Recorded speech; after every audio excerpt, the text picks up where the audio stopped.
Xabar qilinishicha, Qashqarda 137 nafar Xitoy virusi bilan yuqumlanuvchi bayqalgandan keyin Qashqarda umumyuzlik tekshirish va qamal qilish boshlangan.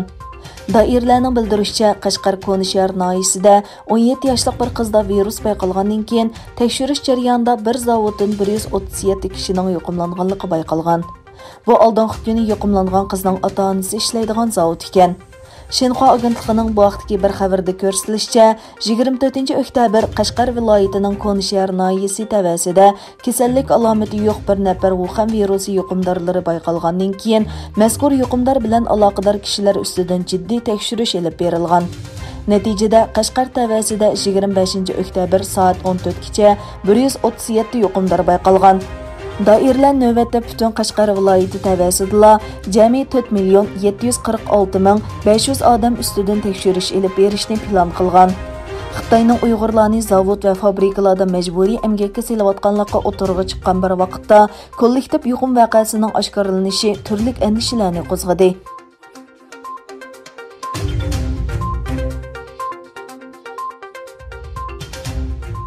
Amerikadagi aktiv Uyg'ur ziyolilarining biri bo'lgan doktor Erkinay Ablez 24 oktyabr kasal sababi bilan olamdan o'tdi.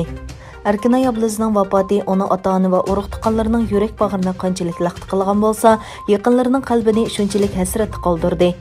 Doktor Erkinay Ablezning oldingi yildan buyon 3 oy raki bilan davolanayotganligi ma'lum bo'lgan edi. Erkinay Ablezning vafoti haqida e'lon qilingan tor uchurlar qaraganda, u 1976-yili Bugur noyisida bir o'qituvchi oilasida dunyoga kelgan. Egilenishicha, Erkinay Ablez Amerika yemeklik va dori ishlarini boshqarish idorasida ishlash jarayonida miya rakini davolash unumini o'stirish sohasida qo'lga keltirgan natijasi bilan kasbdoshlar orasida yaxshi bahoga erishgan. U shu sohadagi maxsus tadqiqot natijasi bilan doktorlik ilmiy unvoniga erishgan. Erkinay Ablezning yana xalqaro ilmiy jurnallarida ko'plagan tadqiqot maqolalarini e'lon qilganligi ma'lum.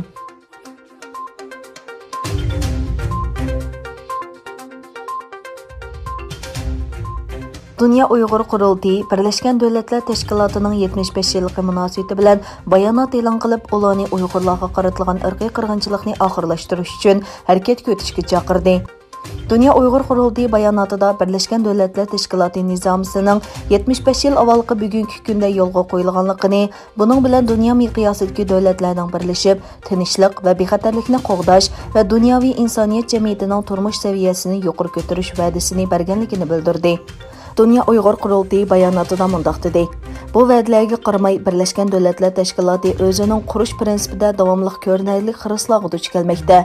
Bo'lib Xitoy hukumatı tarafidan insoniyatga qarshi elib berilgan jinoyatlar va Uyg'ur xalqiga qaratilgan irqiy qirg'inchilik tarixiy kun deb atalgan bu kunga qorong'u ko'langa tashlab turmoqda. Birlashgan Davlatlar Tashkilotining 75 yilligini xotirlash munosabati bilan Dünya Uyg'ur Qurultiyi Birlashgan Davlatlar Tashkiloti va uningga a'zo davlatlarni Uyg'ur krizisini ahamiyatli holda hal qilishga va Xitoy hukumatini jinoyatlar sababli javobgarlikka tortishga chaqirdi.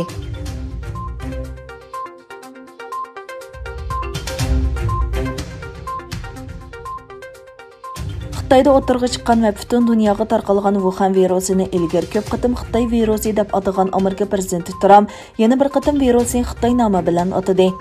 Trump yuqum boshlangandan buyon o'zining Xitoy virusi deb atishiga qarshi turganlarga qarata bu qatim Xitoy vabosi deb atadi.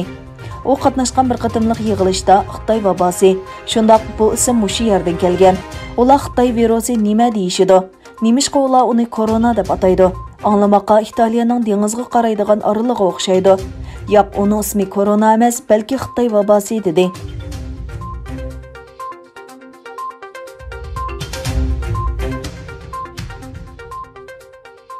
Amerika Ozarbayjon bilan Armeniyaning shu yer vaqti 26 oktyabrdan boshlab insonparvarlik urush to'xtatish to'g'risida kelishim hosil qilganligini e'lon qildi.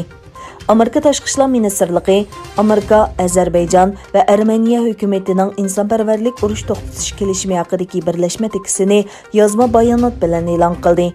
Bayonotda Amerikaning muavin tashqi ishlar ministri Steven 24 oktyabr Ozarbayjon tashqi ishlar ministri Sayxun Bayramov va Armeniya tashqi ishlar ministri Zohrab bilan ko'rishganligi va har ikki davlatning 10 oktyabr Moskvada hosil qilingan insonparvarlik urush to'xtatishni yo'lga qo'yish va'dasini qayta ta'kidlaganligi ko'rsatildi.